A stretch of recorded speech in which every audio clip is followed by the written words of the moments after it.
ہم نے پوچھا اے اللہ یہ کیسی قوم ہے جو جانوروں کا پیشاب پی رہی ہے؟ تو اب کی بارگاہ سے آواز آئی بندو دیکھتے نہیں ہو ان کے پاس سب کچھ تو ہے مگر پیارے مصطفیٰ کی تعلیم نصیب نہیں. جن کے پاس سے نبی کی تعلیم ختم ہو جاتی ان میں انسان اور جانوروں میں فرق بھی ختم ہو جاتا. انسانوں اور جانوروں میں فرق ختم ہو جاتا. آج ہم لوگ انسان بنے ہوئے ہیں, ہم جانوروں کا پیشاب نہیں پیتے ہیں, انسانوں کا پیشاب نہیں پیتے ہیں. الحمدللہ رب العالمین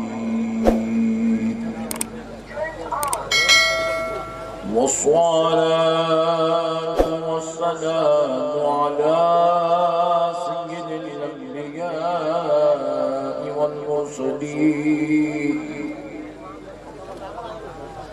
وعلى آله وصحبه أجمعين الأكرمين.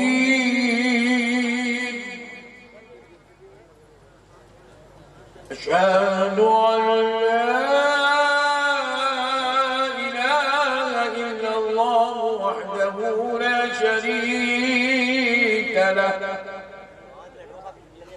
وأشهد أن سيدنا ونبينا ومولانا محمدا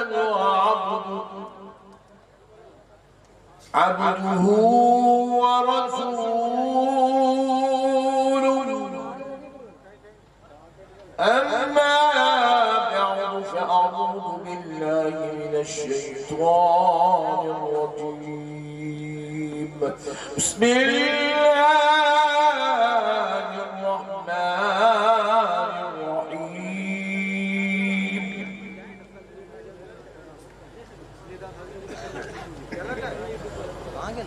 ولسوف يعطيك ربك فترضى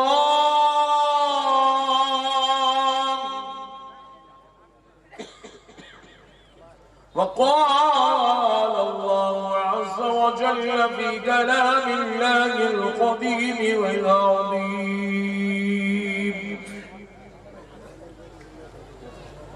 كنتم خير أمة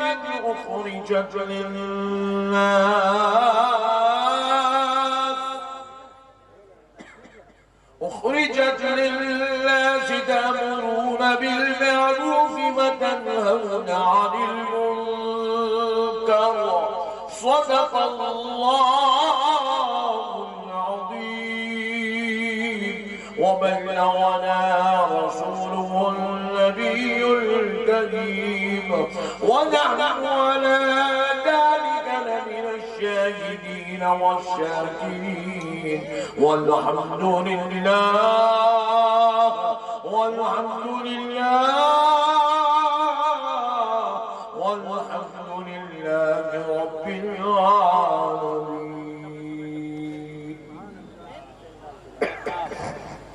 محترم سامعین اکرام, معزز بزرگ حضرات اور نوجوان ساتھیوں, یہ اللہ تبارک و تعالیٰ کا لاکھ لاکھ شکر و احسان ہے. اس کے پیارے حبیب رحمت للعالمین صلی اللہ علیہ وآلہ وصحبہ وسلم کی لطف و عنایت ہے کہ آج آپ عاشقان رسول, محبان اولیاء, غلامان غوث اعظم و غلامان غریب نواز کے درمیان میں حاضر ہونے کا موقع اور شرف نصیب ہوا ہے. اللہ تعالیٰ کا کروڑہا احسان ہے. پروردگار نے ان مبارک مجلسوں میں بیٹھے اس کا اور اس کے محبوبوں کا ذکر کرنے کی توفیق و سعادت سے سرفراز فرمایا ہے. پیارے دوستو, اب تو رات کا بہت بڑا کافی حصہ بیت چکا ہے. تقریباً 2:20 ہو رہے ہیں اور تقریباً 90% لوگ بیچارے نیند میں جا چکے ہیں. اب جو حضرات تھوڑا وقت گرمی میں بیٹھے ہیں ان کو انشاءاللہ تعالیٰ 2-4 باتیں سنا کر اپنی گفتگو کو سمیٹ لیتا ہوں. تھوڑی دیر آپ کے سامنے کچھ اچھی باتیں پیش کرنے کی سعادت حاصل کروں گا تاکہ آج کے معاشرے اور زمانے کے اعتبار سے جو ہماری ضرورت ہے, اور آج کا جو ہمارا جلسے کا عنوان ہے اصلاح معاشرہ, تو اسی عنوان پر انشاءاللہ تعالی کچھ دیر بات کرتا ہوں. توجہ کے ساتھ اگر آپ سن لیں گے تو انشاءاللہ العزیز زندگی میں بھلا ہوگا، خیر ہوگا، اللہ تعالیٰ فضل فرمائے گا. پیارے دوستوں، اللہ رب العزت نے قرآن پاک میں ارشاد فرمایا کنتم خیر امت، تم سب سے بہترین امت ہو. کیا ہو سبحان اللہ؟ تم سب سے بہترین امت، یعنی کہ آدم علیہ السلام کی امت سے بھی بہتر تم ہو، ابراہیم علیہ السلام کی امت سے بہتر تم ہو، موسیٰ علیہ السلام کی امت سے بہتر تم ہو، عیسیٰ علیہ السلام کی امت سے بہتر تم ہو. الغرض تم سے پہلے جتنی امتیں گزری ہیں وہ ساری امتیں جتنی اچھی تھی، جتنی فضیلت والی تھی، جتنی عظمت والی تھی، ان سے زیادہ بہتر تم ہو، ان سے زیادہ فضیلت والے تم ہو، ان سے زیادہ بہترین تم ہو، ان سے زیادہ اچھے تم ہو. ہم بڑے پریشان ہو گئے کیونکہ اب جو آدمی آج 14ویں صدی میں قرآن پڑھ رہا ہے، وہ قرآن پڑھنے والے نے جو یہ آیت پڑھا تم سب سے بہترین امت ہو، وہ بیچارہ گناہگار پڑھ رہا ہے، خطاکار پڑھ رہا ہے، سیاہکار یہ آیت پڑھ رہا ہے، وہ غلطیاں کرنے والا یہ آیت پڑھ رہا ہے، شراب پینے والا یہ آیت پڑھ رہا ہے، زنا کرنے والا یہ آیت پڑھ رہا ہے، چوری کرنے والا یہ آیت پڑھ رہا ہے. تو بڑے تعجب میں پڑ گیا، اے اللہ میں تو گناہگار ہوں، میں خطاکار ہوں، میں سیاہکار ہوں، مگر میں اللہ میں بہترین کیسے ہو سکتا ہوں؟ اے اللہ وہ بھی پچھلی امتوں سے زیادہ بہتر کیسے ہو سکتا ہوں؟ کیونکہ مولا اس امت کی عمر 60 سال 70 سال 80 سال ہے، وہ امتوں کی عمر 500 سال 700 سال تھی. اے اللہ میں چھوٹی عمر والا ان بڑی عمر والوں سے بہتر کیسے ہو سکتا ہوں؟ میں گناہگار ہوں مولا، میں خطاکار ہوں مولا، اور تو قرآن میں کہہ رہا ہے تم سب سے بہترین امت ہو. مولا یہ بات سمجھ میں نہیں آئی. پھر ایک نیکوکار نے قرآن پڑھا، وہ نیکوکار تھا، نمازی تھا، متقی تھا، پرہیزگار تھا، عابد تھا، زاہد تھا، روزے دار تھا، حج کرنے والا تھا، زکات کا ادا کرنے والا تھا. اس نے پڑھا کنتم خیر امت، تم سب سے بہترین امت ہو. وہ بھی بڑا پریشان ہو گیا، بولے مولا کیا میں نماز پڑھ کے، روزہ رکھ کے، زکات دے کے، حج کر کے کیا پچھلی امتوں سے بہتر ہو سکتا ہوں؟ کیا حضرت آدم کی امت سے بہتر کیسے ہو سکتا؟ حضرت موسیٰ کی امت سے بہتر کیسے ہو سکتا؟ حضرت عیسیٰ کی امت سے بہتر کیسے ہو سکتا؟ تو بارگاہ الہی سے جواب آیا بندے قرآن دیکھ کر تو پڑھ، سمجھ کے تو پڑھ. میں آخر کہہ کے آ رہا ہوں، میں نے کہا تم خیر امت، تو سب سے بہترین امت کیا ہے؟ زور سے بولو، امت ہے کیا ہے؟ اور ذرا زور سے بولو، امت کا مطلب کیا ہے؟ ذرا اس کو سمجھو. دیکھو اگر کوئی شخص یہاں بولا یہ میرا بیٹا ہے تو نسبت کس کی طرف ہوئی؟ باپ کی طرف. اگر کوئی بولا یہ میرا پوترا ہے نسبت کس کی طرف ہوئی؟ دادا کی طرف. کوئی بولا یہ میرا مرید ہے نسبت کس کی طرف ہوئی؟ مرشد کی طرف. کوئی بولا یہ میرا شاگرد ہے نسبت کس کی طرف ہوئی؟ استاد کی طرف. کوئی کہے یہ بندہ ہے تو نسبت کس کی طرف ہوئی؟ خدا کی طرف. اب رب کیا کہہ رہا ہے؟ کنتم خیر امت، امت کہہ رہا ہے تو نسبت کس کی طرف ہوئی؟ مصطفیٰ کی طرف. تو رب کہہ رہا ہے میرے بندو میں نے تمہیں فضیلت تمہارے نیکیاں دیکھ کے نہیں دی یا گناہ دیکھ کے نہیں دی، تم کو فضیلت مصطفیٰ کی نسبت.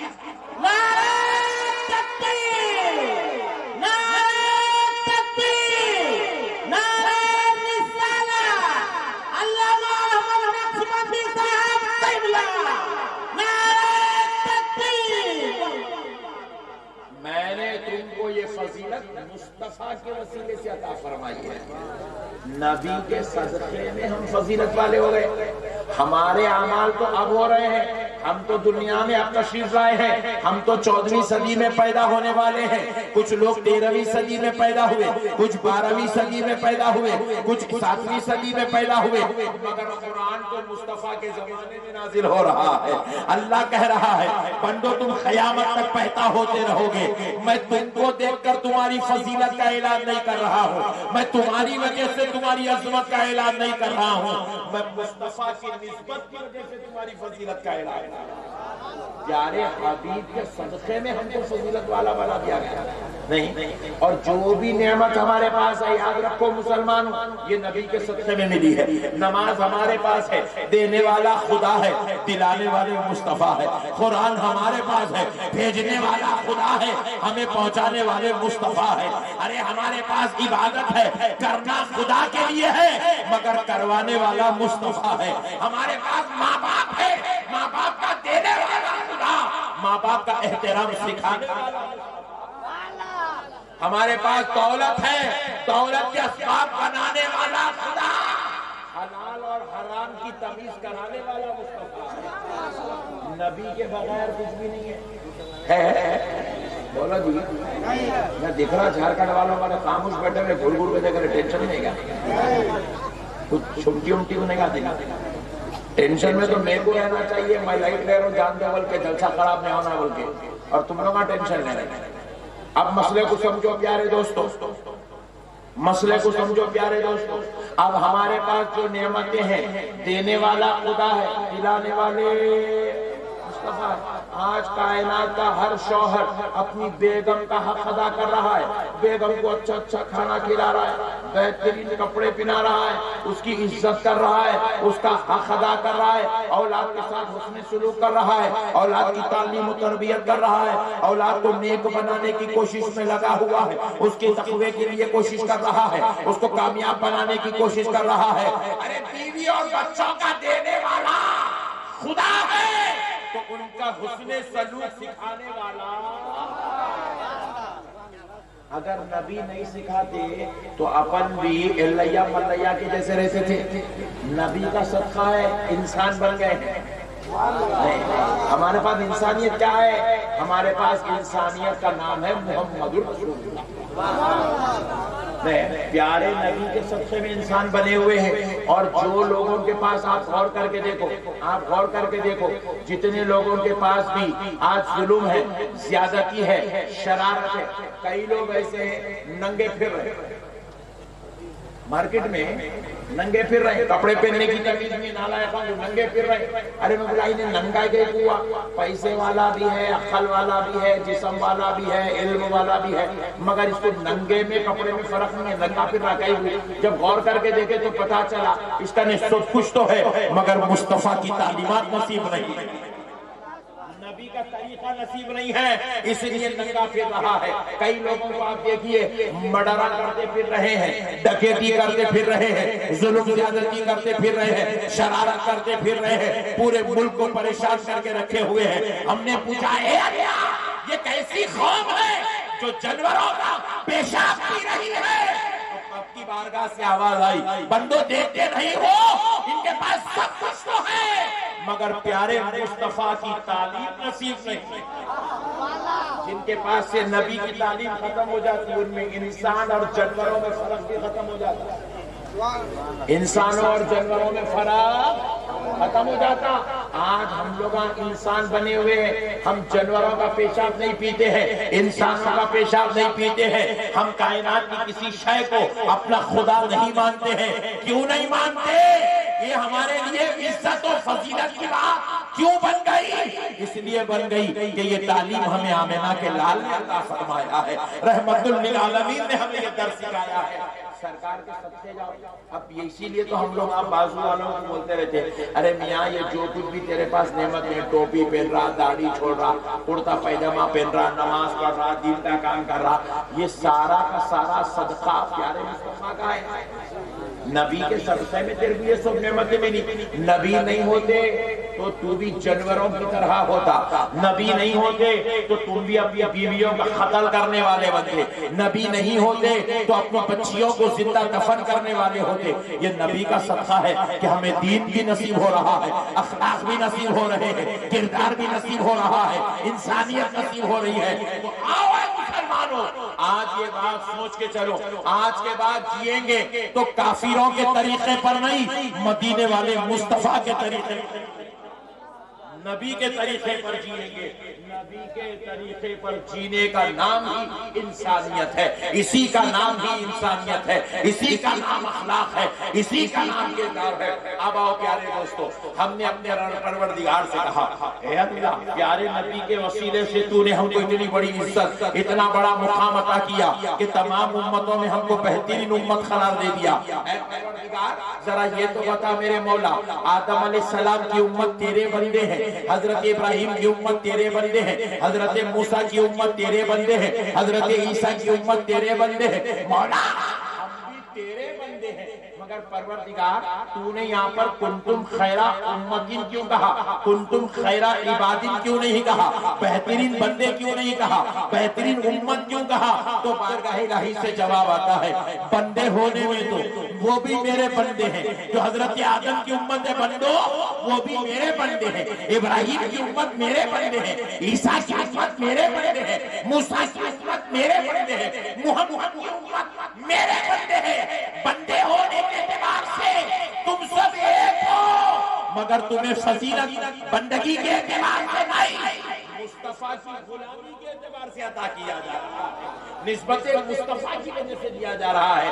اب ذرا غور کرو پیارے دوستو, حضرت آدم آئے, صرف مکہ, شہر مکہ احترام والا, عزت والا تھا. حضرت نوح آئے, شہر مکہ عزت والا تھا. حضرت موسیٰ آئے, شہر مکہ عزت والا تھا. حضرت عیسیٰ آئے, صرف شہر مکہ عزت والا تھا. دنیا میں مکے کے علاوہ 1,24,000 پیغمبر آئے, مگر کوئی دوسرا شہر, دوسرا علاقہ عزت والا, احترام والا, ادب والا, تعظیم والا, مقام و مرتبے والا نہیں بنا. مگر آمنہ کے لال آ گئے, پیارے مصطفیٰ آ گئے. حضور بھی آئے تو مکے میں ہی تشریف لائے. حضور کی ولادت مکے میں ہوئی, حضور کی پیدائش مکے میں ہوئی, تو مکہ تو پہلے سے فضیلت والا تھا. آمنہ کے لال آ گئے اور عزت والا ہو گیا اور احترام والا ہو گیا. مگر پیارے مصطفیٰ نے شہر مکہ میں 53 سال اپنی زندگی کے گزارے. مکہ عزت والا رہا, مکہ احترام والا رہا, شہر مکہ تعظیم والا رہا. مگر جب 53 سال گزارنے کے بعد پیارے مصطفیٰ نے شہر مکہ کو چھوڑ دیا, رب کے حکم پر ہجرت کا حکم ہوا, پیارے مصطفیٰ نے چھوڑا, چھوڑ کے اب حضور مکے سے ہجرت کر کے یثرب کی طرف تشریف لے جا رہے ہیں, یثرب کی طرف تشریف لے جا رہے ہیں. جیسے ہی پیارے مصطفیٰ نے یثرب میں قدم رکھا تو اب یثرب نہ رہا, مدینہ بن گیا, مدینہ بن گیا. تو اب تک مکہ عزت والا تھا, مصطفیٰ کے قدم کی برکت دیکھیے, مدینہ بھی عزت والا ہو گیا, مدینہ بھی احترام والا ہو گیا, مدینہ بھی حرم کا درجہ پا گیا, مدینہ بھی معزز و محترم ہو گیا, شان و عظمت والا بن گیا. پتا کیا چلا, اللہ نے پیارے مصطفیٰ کو اس شان کا مالک بنایا, اس رتبے کا مالک بنایا کہ حبیب خدا قدم رکھ دے تو شہر مدینہ حرم والا ہو گیا, عزت والا ہو گیا. ایک بات سن لو دوستو, حضرت نبی مکرم صلی اللہ علیہ وآلہ وسلم پیارے حبیب علیہ السلام جب یثرب میں قدم رکھ رہے تھے, جب یثرب میں قدم رکھ رہے تھے تو حضرت ابو بکر ساتھ میں تھے, حضرت عمر ساتھ میں تھے, حضرت عثمان ساتھ میں تھے, اور دیگر جلیل القدر صحابہ پیارے مصطفیٰ کے ساتھ تھے. صحابہ کرام نے دیکھا کہ اب یثرب میں, اب صحابہ نے دیکھا کہ ہم یثرب میں داخل ہو رہے ہیں, تو صحابہ نے اپنے اماموں کے کپڑے لے کر اپنے ناک اور منہ پہ ڈھانک لیے. رسول اللہ نے پوچھا, صحابیوں تم نے اپنے چہروں پہ کپڑوں کو کیوں ڈھانپ لیا؟ تو تو صحابہ کرام نے عرض کیا یا رسول اللہ اس لیے ڈھانک لیے کیونکہ ہم نے سنا ہے کہ یہ یہاں کی ہوا میں بیماریاں ہیں، یہاں کی ہوا میں وبائیں ہیں، یہاں کی ہوا میں امراض ہے، ہم نے اس لیے اپنے چہروں کو کپڑوں سے ڈھانک لیا تاکہ یہاں کی ہوا ہمارے اندر داخل نہ ہو۔ تو پھر پیارے حبیب علیہ السلام نے کہا صحابیوں اپنے چہروں سے کپڑوں کو ہٹا دو، دیکھو میں نے یثرب میں قدم رکھ دیا ہے اور میرے قدم کی برکت یہ ہے اب یثرب گناہوں کا، بیماریوں کا، وبا کا، امراض کا مرکز نہیں رہا، اس قدم کی برکت سے اب مدینہ شفا کا مرکز بن گیا ہے، رحمت کا مرکز بن گیا ہے، اللہ کی نعمتوں کا مرکز بن گیا ہے۔ پیارے دوستو قربان جاؤ اللہ اور اس کے رسول کی رحمت پر۔ اللہ رب العزت نے مدینے کو اس امت کے لیے حرم کا درجہ عطا فرمایا، صدقہ مصطفیٰ کا ہے، صدقہ مصطفیٰ کا ہے۔ اب اور ایک بات بھی سن لیجئے، اللہ نے کتابیں نازل کی، توریت اللہ کی کتاب ہے، زبور اللہ کی کتاب ہے، انجیل اللہ کی کتاب ہے، صحیفہ سلیمان اللہ کی کتاب ہے۔ یہ جو ساری کتابیں آسمان سے نازل ہو رہی ہے یہ سارے کلام اللہ کے ہیں، توریت اللہ کا کلام، زبور اللہ کا کلام، انجیل اللہ کا کلام، مگر اے پیارے دوستو ذرا غور کر کے سنو، قرآن مجید بھی اللہ کا کلام ہے، قرآن مجید بھی اللہ کا کلام ہے۔ اب ذرا غور کیجئے گا، قرآن اللہ کا کلام ہے مگر سارے کلاموں میں سب سے زیادہ فضیلت والا کلام قرآن مجید ہے، توریت سے بھی زیادہ فضیلت والا کلام قرآن ہے، زبور سے زیادہ فضیلت والا کلام قرآن ہے، انجیل سے زیادہ فضیلت والا کلام قرآن ہے، صحیفہ سلیمانی سے زیادہ فضیلت والا کلام قرآن ہے۔ ذرا غور کر کے دیکھیے، سارے کلام اللہ کی کتاب ہے، اللہ تبارک و تعالیٰ نے نازل کیے ہیں، لے دینے والا خدا ہے، لانے والے جبریل ہے، مگر سارے کلاموں کا مقام مرتبہ ایک طرف ہے اور قرآن مجید کا مرتبہ ایک طرف ہے۔ اگر بات کیا ہے، ہم نے پوچھا ہے اللہ جب قرآن تیری کتاب ہے، زبور تیری کتاب ہے، انجیل تیری کتاب ہے، توریت تیری کتاب ہے، صحیفہ سلیمانی تیری کتاب ہے، مگر اے پروردگار سارے کلاموں میں پھر قرآن مجید بھی جب تیرا ہی کلام ہے تو اس کا مرتبہ بلند و بالا کیسے ہوا، اس کا مرتبہ سب سے افضل و اعلیٰ کیسے ہوا؟ تو بارگاہ الہی سے جواب آیا بندو دیکھتے نہیں ہو ہر کلام تو میرا ہے مگر کسی اور پیغمبر پہ نازل ہو رہا ہے، قرآن کا مرتبہ اس لیے بڑا ہے کیونکہ وہ کلام میرے مصطفیٰ سے نازل ہو رہا ہے، میرے حبیب پہ نازل ہو رہا ہے۔ نسبت مصطفیٰ کی ہے کہ قرآن مجید کو تمام کلاموں میں سب سے زیادہ افضل ہونے کا مرتبہ نصیب ہوا۔ میرے بھائیوں اللہ کا واسطہ نبی سے سچی محبت رکھو، نبی سے تعلق جوڑ کے رکھو، نبی کی غلامی اختیار کرو، نبی سے وابستگی اختیار کرو۔ امید کرتا ہوں کہ آپ کے بھائیوں نے جس شان سے اس جلسے کو سجایا ہے، آپ اس کے جو پیغام آپ کو علماء کے ذریعے ملا ہے اس کو آپ اپنے دلوں میں بسا کر عمل کی سعادت حاصل کریں گے۔